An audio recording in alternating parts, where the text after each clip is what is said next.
So down to the main business for tonight's talk, which is by Dr. Jacqueline Riding on his little hour of royalty, Prince Charles, court held at Holyrood in 1745. Dr. Riding specialises in the history and art of the Georgian period. She's a former assistant curator of the Palace of Westminster and director of the Handel House Museum, London. She's now a consultant for museums and galleries, historic buildings and film, and she was a historical advisor on Mike Leigh's Mr. Turner film in 2014, and is now working on his forthcoming feature film on the Peterloo Massacre. Her publications include From Bosworth Field to Finchley Common, Britain, Hogarth, and the 1745 Jacobite Rebellion in Canaletto, celebrating Britain. His little hour of royalty, the Stuart Court at Holyroodhouse in 1745, in Bonnie Prince Charlie and the Jacobites, and Jacobites, A New History of the 45 Rebellion, which has just been published and which you no doubt have seen available in all good bookshops in Edinburgh and further afield, and is very much recommended. She's also helped, obviously, as a consultant, doing a catalogue for the exhibition here in the museum. It's a privilege and a delight to invite Dr. Riding to give a talk tonight. Thank you very much.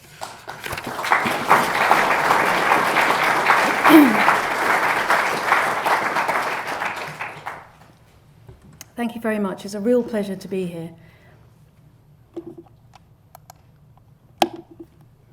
John Petty's Bonnie Prince Charlie entering the ballroom at Holyroodhouse of 1892 is currently and very cleverly the image that greets the visitor in the Jacobite show here at the National Museum of Scotland. The painting's title places Charles Edward Stuart within a specific moment during the 1745 Rising. That is his 6-week residency at the Palace of Holyroodhouse in the autumn of that year. In his biography of the Prince, published 8 years after the painting was first exhibited at the Royal Academy of Arts in London, Andrew Lang observed, old men known to Sir Walter Scott had seen the Prince and could not speak of him without tears. Even today, he continues, hearts are stirred when the band plays Will He No Come Back Again in assemblies of the kirk at Holyrood, parties held in that long bare hall where Charles lived his little hour of royalty. If he came again, I would go with him, enthusiasts say, even to this hour. Why, asked Lang, why would they go with him? Why is his memory loved? Unhappily, it is not possible for any writer who places historical truth above sentiment to represent Charles as a very perfect gentle knight. His figure is beheld in a lustre not his own, in the splendour of the love and loyalty that gave themselves ungrudgingly for him and for his cause, that cherished his memory, and even now hold it a kind of treason to tell the truth as far as truth can be known. And the truth, according to Lang, is, and it's not good, he failed utterly, failed before God and man and his own soul, but if he failed greatly, he had greatly endeavoured. Charles is loved for his forlorn hope, for his desperate resolve, for the reckless daring, the winning charm that once were his, for bright hair and brown eyes, above all, as the centre and inspirer of old chivalrous loyalty, as one who would have brought back a lost age, an impossible realm of dreams. Now, elegant and beguiling prose aside, Lang is nonetheless viewing the events of 1745-6 through the dense fog of romantic gloom that had built up over the century and a half since the Battle of Culloden, enveloping and then submerging the Prince and the 45 itself. It is as if the campaign's failure was a foregone conclusion. Further, Lang appears to be assessing the Prince from the knowledge of what Charles later became, as most of us would agree, a decidedly uninspiring character, rather than who and what he was in 1745. He also presumes that a Stuart restoration would have inevitably ushered in a lost age, an impossible realm of dreams, where kings were kings and rule absolute. Discuss. Well, certainly Lang's phrase, his little hour of royalty, is at once heartbreaking and dismissive, consigning Charles's residency in Holyrood to a quaintly whimsical interlude in a life that was, to quote a more recent biographer, Frank McLean, a tragedy in many acts. Well, thankfully, the retrospective fog is lifting, for even though, after more than 5 decades in exile and in the wake of many failed plots and attempts to restore the House of Stuart, some gloom no doubt pervaded the Palazzo del Re in Rome, the dynasty's headquarters, since 1719, and here it is. Yet it is also true that in the autumn of 1745, no one could have predicted for certain the outcome of the Prince's campaign. In fact, as we know, at this precise moment, the situation for the Stuart cause was, on the face of it at least, very positive indeed. The Jacobite army had marched from Glenfinnan to Edinburgh, encountering little or no opposition. Scotland's capital and the ancient palace of the Stuart kings had been occupied, and on the 21st of September, the Prince led his troops to victory against the British army at Preston Pans. King George II's government was in disarray. His and his Hanoverian dynasty's hold on the crown of Great Britain had suddenly loosened, while Charles Stuart, the young pretender to that crown, was effectively master of Scotland. I've aimed through recent publications, including my chapter in the excellent exhibition catalogue available here, on which this lecture is based, to challenge Lang's appraisal of his little hour of royalty, to look afresh at Charles's 6 weeks in Edinburgh, and specifically his time at the Palace of Holyroodhouse.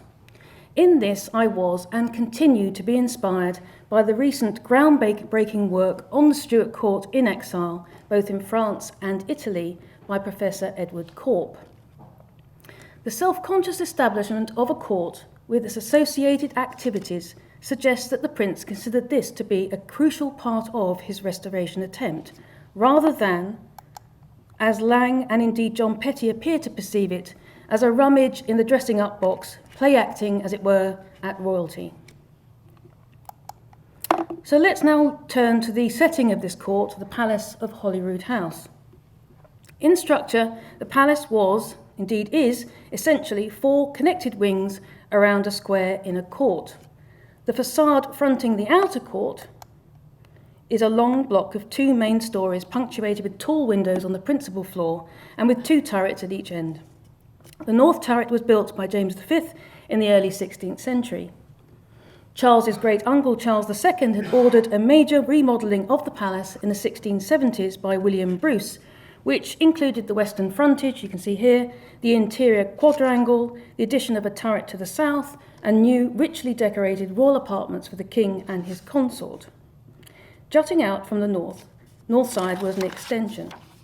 Now, I've been rather rude about this extension in the past, mainly because of how it is depicted in engravings like this, and because it seemed to unnecessarily disturb the elegant symmetry of Bruce's front facade.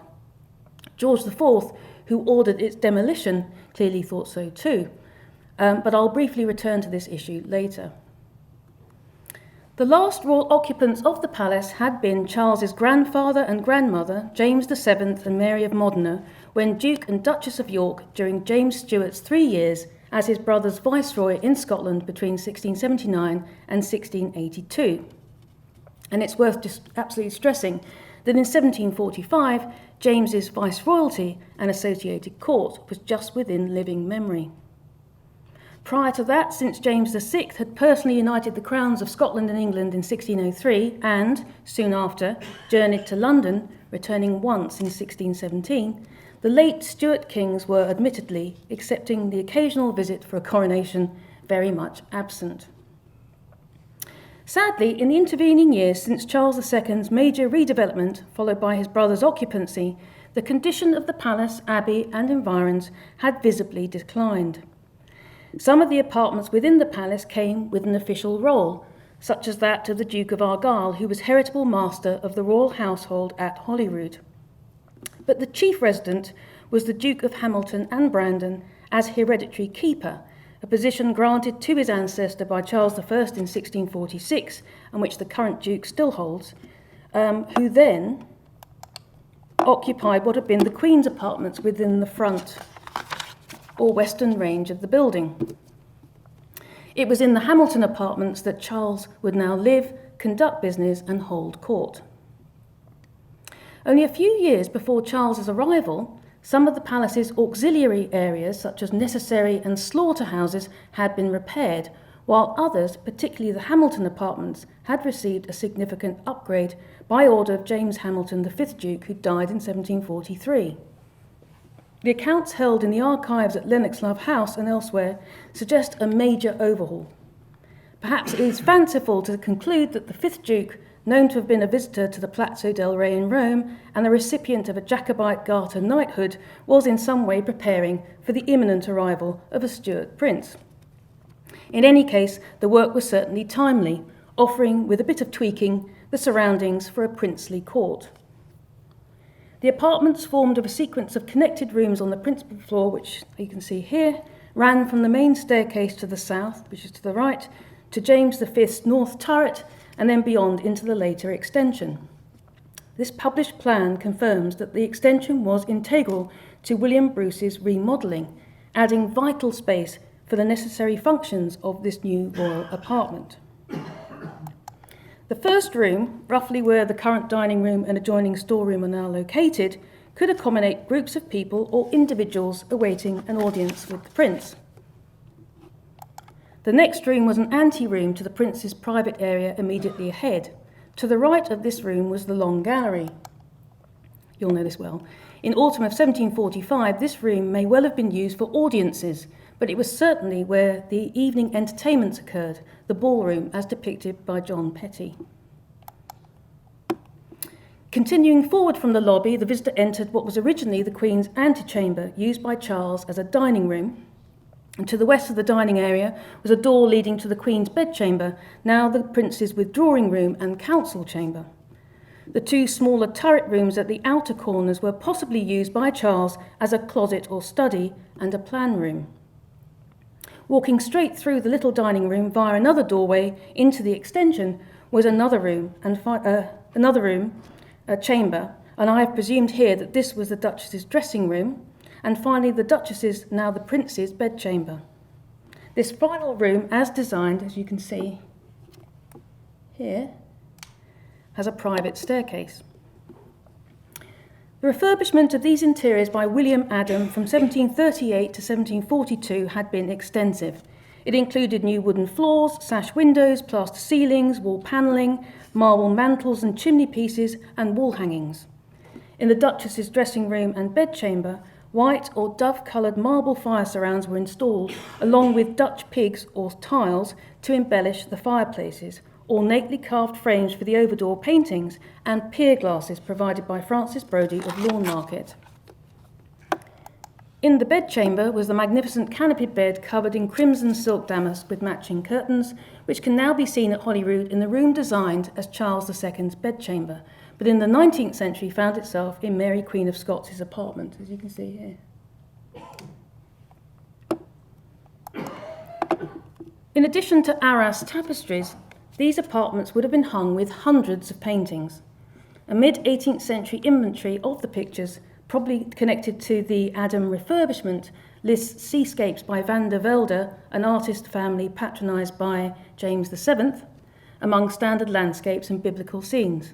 There are also portraits of all the late Stuart kings, from James VI to James VII, including two portraits of the latter, which I've indicated by an arrow, attributed to Sir Godfrey Kneller and Nicolas de la Gillière. And here are two examples of James's portrait by these artists. The chambers above Charles's council and dining rooms within James V's tower, also part of the Hamilton suite, were once occupied by Mary Queen of Scots, which I've shown earlier, but here's a later photograph. And her portrait is included in the inventory, described as very curiously painted on wood. I'll just show you an example of a portrait of Mary on panel, that is wood. In the Duchess's bedchamber is listed a half-length of Queen Anne, Charlie's aunt, and a bust length of her son, the Duke of Gloucester. Both are attributed to Kneller, and here are examples. One of the great what-ifs, I think, of the whole Jacobite period is what if the Duke of Gloucester had actually lived, the only surviving child of 14 pregnancies by Queen Anne, but he died in 1700, I think so. This room also contained a full-length portrait of Philip II of Spain and an Anna Bullen by Holbein on wood. Henry VIII himself appears in what is described as the Reed Room, no doubt the Red Room, alongside his first queen, Catherine of Aragon.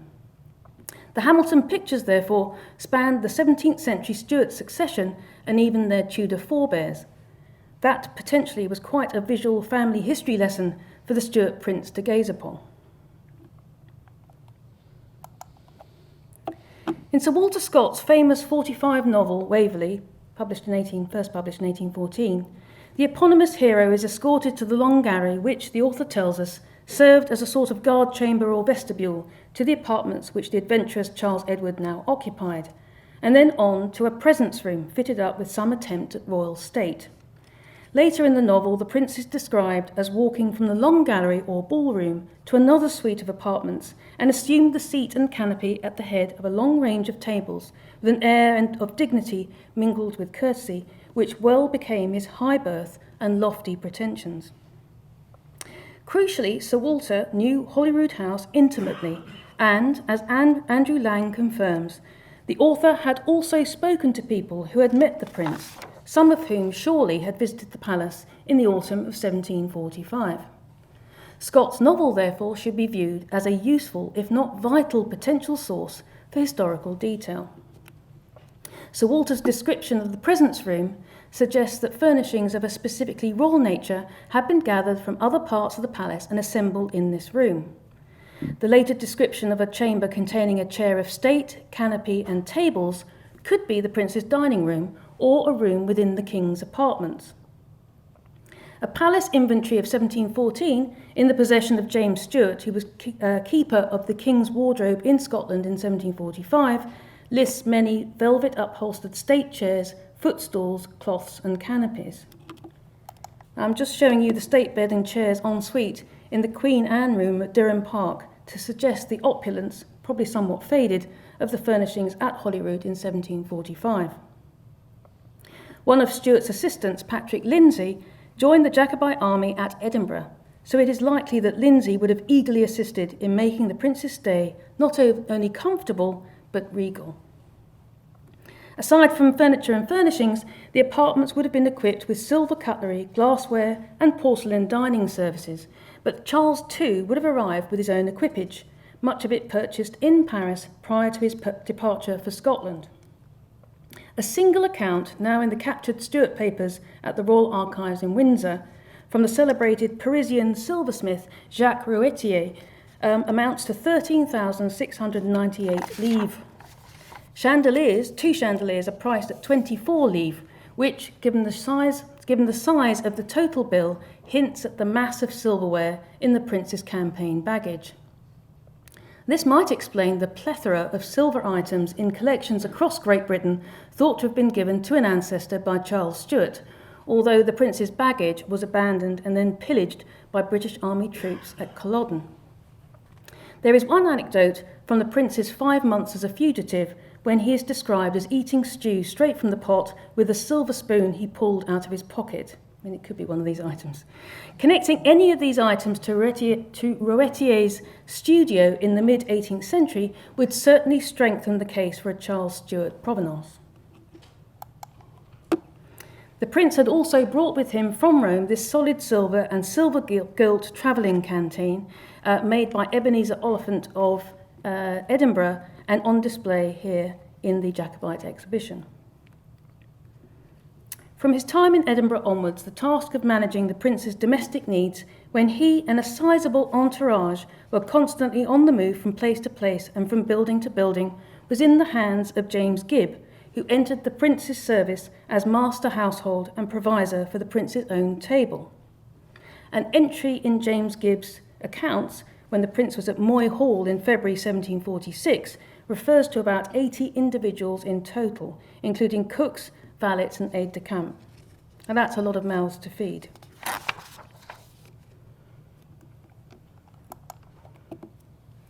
Early on the 17th of September 1745, Charles received the news at Gray's Mill, Slateford, that Edinburgh had fallen, and he and his army set off, skirting the southern side of the city, to Holyrood. Charles's time at Edinburgh immediately fell into a fairly regular pattern, partly to signal that he and his men were not the clueless desperadoes of anti-Jacobite propaganda, but also, as seen with his father's daily regime in Rome, to promote visibility and to allow the people access to this alternative royal dynasty. At 9 o'clock every morning, the prince held a levee or reception in his private rooms for his senior officers and advisers, which was followed by the council meeting. Regarding the council, and according to Maxwell of Kirkconnell, the members that composed it in the beginning were the Duke of Perth, Lord George Murray, Lord Elcho, the Secretary, Sir Thomas Sheridan, Mr. O'Sullivan, and the Highland Chiefs. By degrees, all the colonels of the army were admitted. Charles's father had been proclaimed King James VIII at the Mercat Cross midday on the 17th, before a large crowd of ecstatic Jacobites and sullen Hanoverian loyalists. No one could be in any doubt as to who was now, for the time being, in charge. From there on, Charles issued proclamations from my Palace of Holyroodhouse, including several declaring the Act of Union of 1707 between Scotland and England void. There were also the crucial business of raising men for the Jacobite army, as well as money to pay the troops and supply it with the necessary food and equipment. While at Holyrood, Charles also received petitions and petitioners. One instance of a petition in person is recorded by Patrick Crichton and involved a local Quaker and brewer, Thomas Erskine, son of the Reverend Philip Erskine of Parsonfield, Northumberland. Erskine had been robbed and plundered by some of the prince's men and took his complaint to Holyroodhouse, where, in the blunt, plain way of that people, he said, "Friend Charles, George, his men, when they came, took a part, but thy men have taken all from me. Charles, thou art seeking a crown, but this is not the way to obtain it." It must have been the first time that this royal prince had been called plain Charles rather than Your Royal Highness by anyone other than a member of his immediate family. Now, apparently in response to this plain-speaking petitioner, the prince said if he could know and point out who had done this, he should have redress. To which Crichton continues, Erskine answered, "Charles, thou ought to know thy men, and keep them in order. I am not concerned to know thy friends," and so he was dismissed. If staying overnight at the palace rather than sleeping under canvas in the field, Charles would then ride out from Holyrood to Duddingston, where the majority of the Jacobite army was encamped. John William O'Sullivan, Adjutant General and Quartermaster General of the Jacobite army, recalled that he, Charles, was up every day of his life before day, his orders given and his affairs of the cabinet finished, eat a bit and went to camp, which was near the King's Park, where he employed the rest of the day in exercising the men, making them march, seeing the guards mounted, made several general reviews, in short, everything that could contribute to form them. He lay commonly in the field as well to accustom the men to camp as the officers, but all could not do. They did not like the tents, found it too troublesome to pitch them. And this observation from an Irish staff officer with experience of a regular army, showing frustration with what he would describe as undisciplined, that is, untrained Highlanders. Alexander Carlyle, son of the Minister of Prestonpans, recalled visiting Holyrood twice about 12 o'clock to wait till the prince should come out of the palace. Alexander offers a familiar pen portrait of the prince as being a good-looking man of about 5 feet 10 inches. His hair was dark red and his eyes black, while his countenance was thoughtful and melancholy. Eyewitnesses invariably mention the prince's auburn hair, dark brown eyes, and unusual height. As Alexander's diary note suggests, Charles's journey to and presence at the Jacobite camp was an opportunity to show himself to the people. For this reason, local lass Magdalene Pringle and her young female friends ventured to Duddingston. "Oh, lass," she wrote to her sister Tib, "such a fine show as I saw on Wednesday last. I went to the camp at Duddingston and saw the prince review his men. He was sitting in his tent when I first came to the field. The ladies made a circle round the tent, and after we had gazed our fill at him, he came out of the tent with a grace and majesty that is unexpressible. He saluted all the circle with an air of grandeur and affability capable of charming the most obstinate Whig, and mounted his horse, which was in the middle of the circle. He rode off to view the men. As the circle was narrow and the horse very gentle, we were all extremely near him when he mounted. She continues, "In all my life, I never saw so noble nor so graceful in appearance as His Highness made.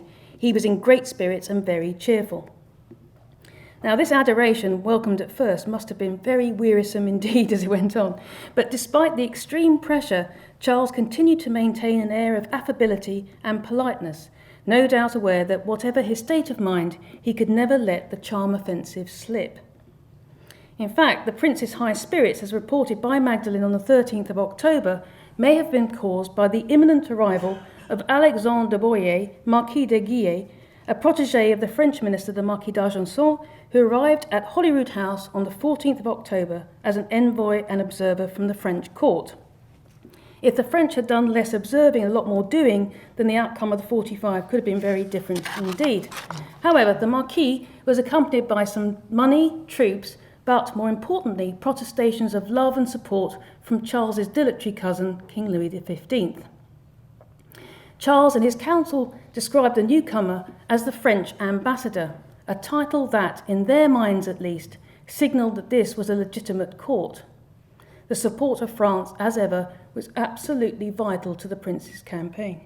Now, according to David Weems, Lord Elcho, the commanding officer of the Prince's Life Guards, after reviewing his troops, the Prince returned to the Abbey, where he received the ladies of fashion that came to his drawing room. Then he supped in public, and generally there was music at supper and a ball afterwards. Charles had obviously been brought up at his father's court in Rome, but dining in public was a practice particularly associated with the French court. In fact, despite spending his entire early life in Italy, the Prince had some first-hand experience of the conventions that regulated the French king's life at Versailles through his covert visits to the palace just prior to setting out from Paris to Scotland. Charles had spent over a year incognito in the French capital. On one memorable occasion, the Prince attended a masked ball in the February of 1745 under the very noses of the King, the extended Bourbon royal family, ministers and court. And here, Louis XV and his gentlemen are dressed as yew trees. Would you believe? But it is more intriguing to think that among the gathered revellers depicted here is Charles Edward Stuart. I haven't come across any mention of Charles venturing beyond Holyrood into the city of Edinburgh proper while he was in residence, but given his delight in disguise and covert adventures, anything frankly is possible. And don't forget that useful staircase adjoining his bedchamber.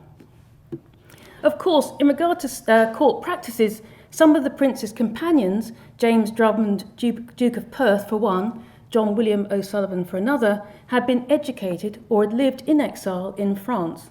Replicating court customs, such as dining in public, would have been second nature to them. And during public dining, every comment made to companions would be heard, recorded and disseminated. Such a circumstance was recounted by Andrew Henderson, an Edinburgh school teacher, who noted that Charles, to win the hearts of the populace, he admitted all to see him dine, during which time he frequently said, "If I succeed, Scotland shall be my Hanover, and the Palace of Holyroodhouse my Herrenhausen." Now, this reference to King George's routine visits to his German lands appears to confirm Charles's desire, if successful in the restoration of the Stuarts to all their domains, to spend the majority of his time in London, but with the promise of regular extended visits to Scotland and Holyroodhouse.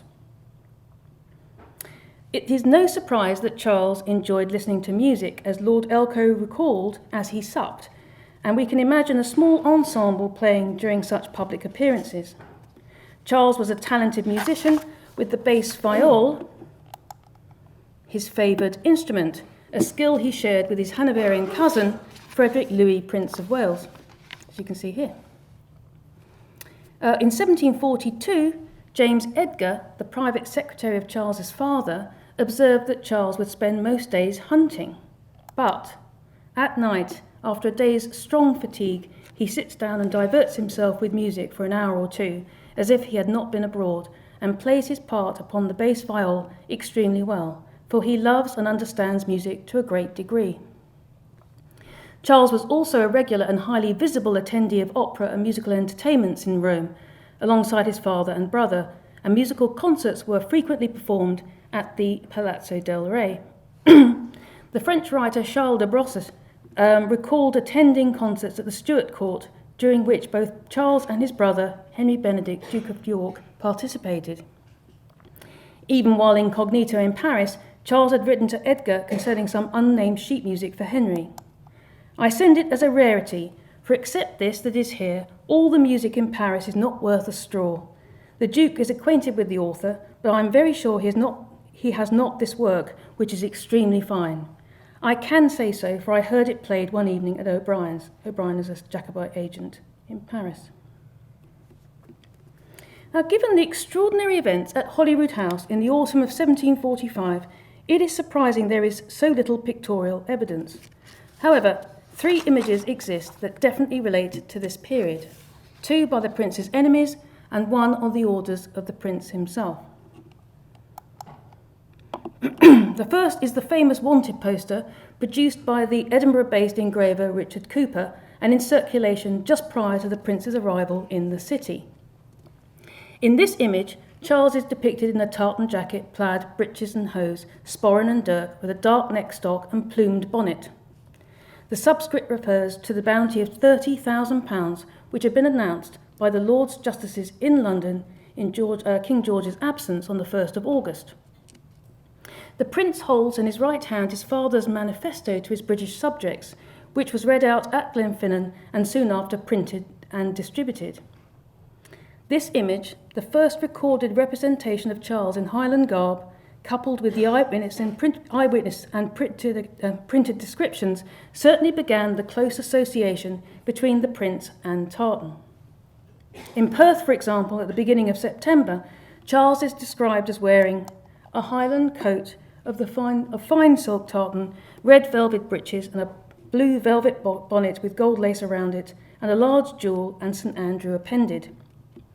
This witness describes him as being at least 6 feet tall, walks well and straight, and speaks the English or Broad Scots very well. Now, reporting on the prince's appearance and behaviour was on one level simply satisfying the curiosity of the letter's recipient. On another, it was vital intelligence that could be passed around locally and then on to other towns and cities that may or may not lie in the Jacobite army's path. This particular description was sent in a letter from Dundee to Newcastle upon Tyne and was then published in the York Courant on the 17th of September. Later in the campaign, to give the more compositionally diverse Jacobite army a visual unity, some element of tartan, such as a sash, was worn by all regiments, whether Highland, Lowland, or in the case of the Manchester Regiment, English. Tartan was now not only associated with the prince, but visibly and publicly with the Jacobite movement as a whole. A key aim of anti-Jacobite propaganda, of which Cooper's image is one, was to undermine the legitimacy of Charles's claim and to win over popular opinion by exaggerating his otherness, stressing on the one hand his birth and upbringing in Rome as a Roman Catholic, an important distinction in a predominantly Protestant Great Britain, the sponsorship of his family in exile by successive popes, and on the other his widely reported wearing of Highland garb. Throughout the 45, Charles strategically alternated his appearance from that of a fashionably dressed European prince to that of a tartan-clad Highland chief.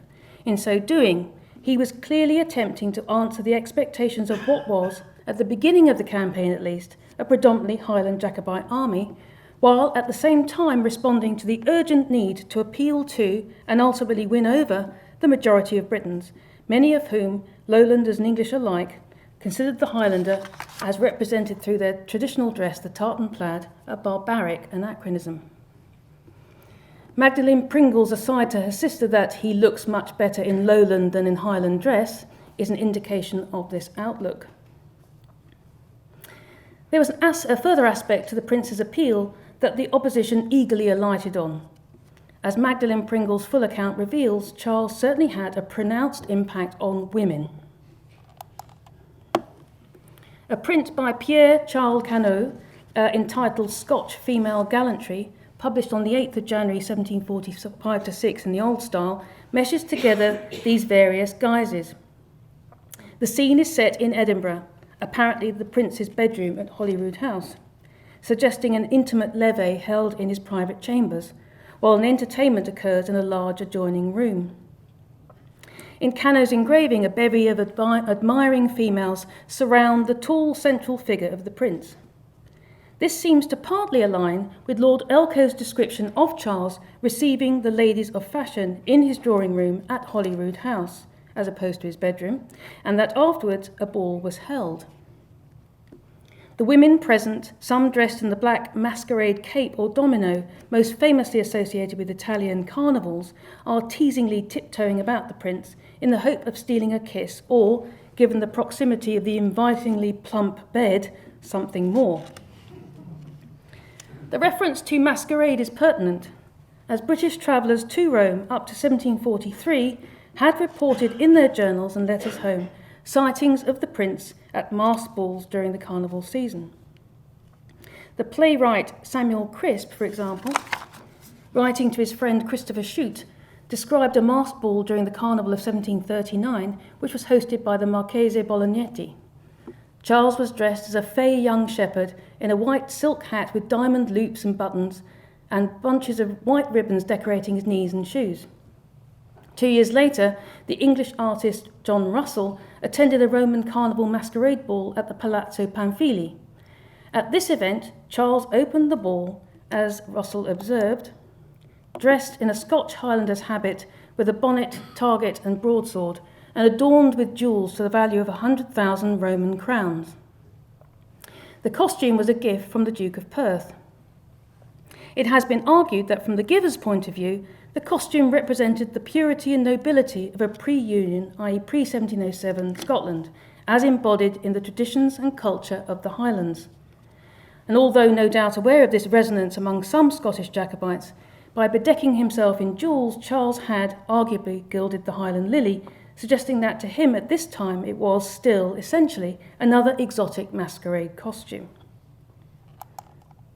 In Cano's print, Charles appears like his younger self in Rome as an exotic creature, separated from his male companions and on display in a side room. The feather and bonnet, the dark neckstock, garter star, tartan shortcoat, breeches and hose can be seen in Cooper's wanted poster, which, by now, would have been circulating well beyond Edinburgh. But this print, I would argue, goes a significant step further than simply ridiculing Charles's gallant female supporters. Charles's tartan plaid coat is fitted so tightly across his torso, narrow waist and curvaceous hips that he mimics the bodices of the swooning women.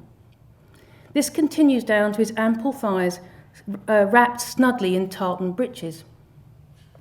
In this way, the figure of the Stuart prince becomes reminiscent of another Italian import who were likewise desirable to the more impressionable female Britons, the castrati singers of Italian opera. Cano's subscript not only draws attention to Charles's Roman Catholicism, but establishes his close association with the papacy itself by declaring that Charlie had bowed and kissed the papal toe. Castrati were also associated with the papacy, closely associated. Young boys of 8 were castrated so that their pure singing voices could, as adults, embellish the Vatican choir, and a few, like Carlo Maria Michelangelo Nicola Broschi, known as Farinelli, became international singing stars of the royal courts and opera houses of Europe. Crucially, a characteristic of the castrati was their unusual height, as well as the high female singing pitch belted out from powerful male lungs. In Joseph Goupy's print of circa 1734, the central figure of either Senesino or Farinelli towers over the soprano Francesca Cuzzoni, and, more damning still, in the engraving attributed to Hubert Gravelot of circa 1740, a castrato, either Farinelli or Monticelli, is shown lolling in an Italian landscape like an oriental potentate on a low-lying peacock throne, a cat playing with his severed testicles, while the singer's muse caresses what remains of his manhood and an asp brays in the background. It is clear that Cano has exaggerated the plumes on top of Charles's head to relate more clearly to a theatrical headdress, as seen sported by the singer, while the elegant curve of the castrato's half-bare leg finds a similar echo in Cano's depiction of the prince. Within the subscript of Scotch female gallantry is the sexual innuendo, and last the waddling jennet came, and with his finger cooled her flame. And that's what he's doing here, he's fondling this figure here. The verse goes on to warn English nymphs not to succumb to the prince's poisonous charms. In addition to images directly relating to castrati, Cano must also have been calling upon popular knowledge of other recent examples of graphic satire, including William Hogarth's A Rake's Progress. This is scene 2, showing the newly wealthy Tom Rakewell surrounded by hangers-on. And more topical still, Hogarth's Marriage à la Mode, published less than 6 months before Charles's arrival in Edinburgh. Now, this is scene 4, showing a levee in Countess Squanderfield's bedroom, a woman swooning not unlike Cano's waddling jennet. Oops, sorry. This figure here looks a little bit like this figure here. So a woman swooning at the warbling of the castrato to the right. This is the castrato. And the Countess's lover, lawyer Silvertongue, here, arranging their next assignation at a masquerade ball. Here then, Charles has become worse than the fop, he is emasculated. So imagine his enemy's glee when in June of 1746, while a fugitive, Charles gives a boost to the idea of his effeminacy and even degeneracy by disguising himself, apparently at Flora Macdonald's insistence but nonetheless willingly, as the Irish servant Betty Burke. The subscript to the famous mezzotint by John Michael Williams states, "Routed all the hills the young adventurer flies, and in a cottage sinks to this disguise." Meanwhile, the idea of the costed effeminate Italian continued, as Horace Walpole wrote in August 1746. "We know nothing certainly of the young pretender, but that he is concealed in Scotland and devoured with distempers. I really wonder how an Italian constitution could have supported such rigours." The effeminate Italian import, masquerading as a Highland laddie, was now firmly entrenched in anti-Jacobite visual culture. One example is the post-Culloden print, The True Contrast, which crudely balances the fleeing, cringing Italian bravo with the coolly determined British hero, the Duke of Cumberland. So how did the prince see himself? Well, not like this. On the 26th of October, Alan Ramsay, the now famous London-based portrait painter, received a note from Colonel John Royce Stuart requiring his presence at Holyroodhouse to take His Royal Highness's picture. The brief note concludes, "So I expect you'll want no further call," suggesting, given the times, some understandable hesitation on Ramsay's part. In the portrait, Charles is immortalised as a European, or perhaps, more accurately, a British prince, a manner that a majority of the British population at this time, in tandem with Magdalen Pringle, would have considered suited him and them much better. The Ramsay portrait clearly conforms to the standard depiction of European princes, as seen in Louis Gabriel Blanchet's 1739 portrait of the still teenage Charles. In the Ramsay, the prince stares out in a direct manner, enveloped by royal symbolism and luxury, but with an expression that is less autocratic than that of his younger self, perhaps more desiring of or appealing to our loyalty than demanding or expecting it. Crucially, the prince left Holyroodhouse on the 31st of October en route to England, and he would hope glory. His long stay at Edinburgh was the first opportunity for an up-to-date portrait to be produced, and, given the change in Charles's appearance, an image that better reflected his maturity as well as his royalty would have even greater impact on his general appeal and ultimately his campaign. There is anecdotal evidence that Charles had images of himself which he distributed as gifts to his supporters and admirers during the advance to London. Catherine Thompson, writing in the mid-19th century, recalls a tradition in her own family regarding her grandmother from Derbyshire, who was presented with a picture by Charles himself, and then kept the portrait of the prince behind the door of her bedchamber, carefully veiled from any but friendly inspection. I cannot imagine that Charles had a stock of painted portrait miniatures to distribute randomly to his faithful followers.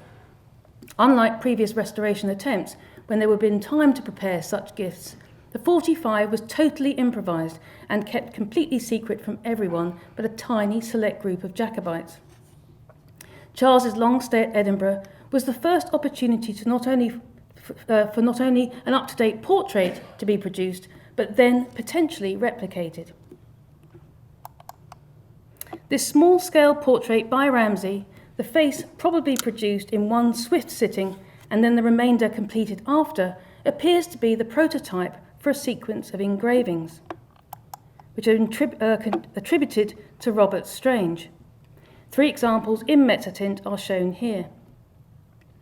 A mezzotint plate can be produced at great speed, unlike a copper plate, and as a result, mezzotints, often crudely executed, were quickly turned around to capitalise on topical events and personalities, such as visiting royals or celebrities, and Charles was arguably both. Besides which, Robert Strange joined the Prince at Edinburgh and was therefore on campaign with him throughout, famously attempting to print Jacobite money at Inverness just before the Battle of Culloden. Might a mezzotint have been produced, possibly after Ramsay's portrait, in the 6 days between the painter's summons to Holyroodhouse and the Jacobite army's departure south?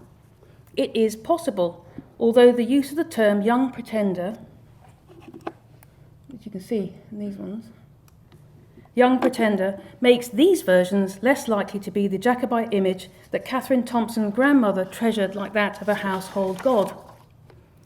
Potentially, these examples were produced later to cash in on Charles's notoriety. Here is another version, unattributed and undated, but, unlike the others, with the subscript, "When this you see, remember me." So this is definitely a Jacobite image. Either way, when Charles had the choice, and prior to his advance on London, he reverted to a pre-45 pictorial model, which no doubt represented his and the House of Stuart's broader dynastic ambitions. So to conclude, in the midst of this dangerous military campaign, the Prince established a court at Holyrood. In the context of European court culture, Charles's self-conscious and visible exercise of princely hospitality, as well as authority, was far from a self-indulgent distraction. Indeed, I would suggest that for the Prince of the Ancien Regime, the creation of a court was more than self-conscious, it was as natural as breathing. The Prince's little hour of royalty was, in reality, a display of royal government and even majesty. Certainly, Charles's very presence in the palace and his army's swift and bloodless occupation of the capital of Scotland was an indication of how far King George's authority, in the north at least, had collapsed. Further, the Prince's time at Holyroodhouse not only aimed to establish him as a fitting, legitimate claimant, or indeed the true heir apparent to the British throne, but, more fundamental still, it acted as an indication or dress rehearsal for a restored Stuart dynasty. It is surely time, and I sense I'm pushing on an open door here, for Charles's residency at Holyroodhouse to be accorded the status it deserves as the last Stuart court in Great Britain. Thank you.